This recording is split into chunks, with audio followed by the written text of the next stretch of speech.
కాళోజీ గారు ముందే చెప్పినట్లు ప్రాంతం వాడే తెలంగాణకు చేస్తున్నటువంటి ద్రోహం ఈరోజు నేను బయట పెడతా ఉన్నా.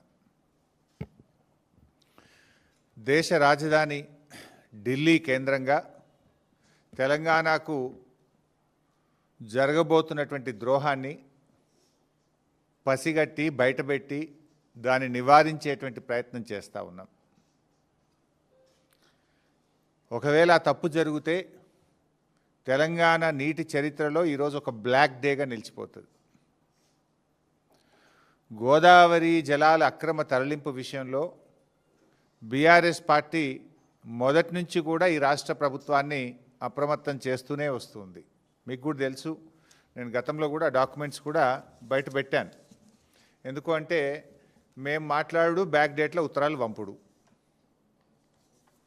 ఇవన్నీ మీకు గతంలో కూడా పంపిన. నేను ఇదే భవన్లో ప్రెస్ మీట్ పెట్టంగానే ఒక 3 అవర్స్లో నిన్నటి డేట్తో ఉత్తరం రాస్తాడు ఉత్తమ్ కుమార్ రెడ్డి.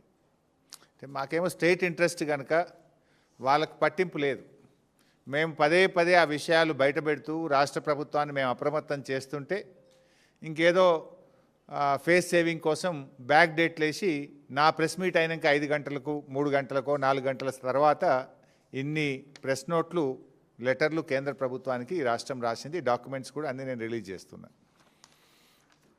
ఇకపోతే అంటే పరిస్థితి ఏమైందంటే మొద్దు నిద్రపోతుంది ఈ ప్రభుత్వం, కుంభకర్ణుడిలాగా నిద్రపోతూ ఉంది. ముళ్ళుగట్టబట్టి పొడిస్తే తప్ప ఈ ప్రభుత్వం నిద్రలేస్తలేదు. అది గోదావరి బనకచెర్ల ప్రాజెక్ట్ అయినా, గోదావరి నల్లమల్ల సాగర్ ప్రాజెక్ట్ అయినా జరిగేది మాత్రం గోదావరి జలాల దోపిడీ, జరిగేది మాత్రం తెలంగాణకు నష్టం. ప్రాజెక్టు పేరు మారింది తప్ప ఆంధ్రప్రదేశ్ జలదోపిడిని మాత్రం ఆపలేదు. ఈ జలద్రోహం విషయంలో కత్తి బాబు గారిది, పొడిచేది రేవంత్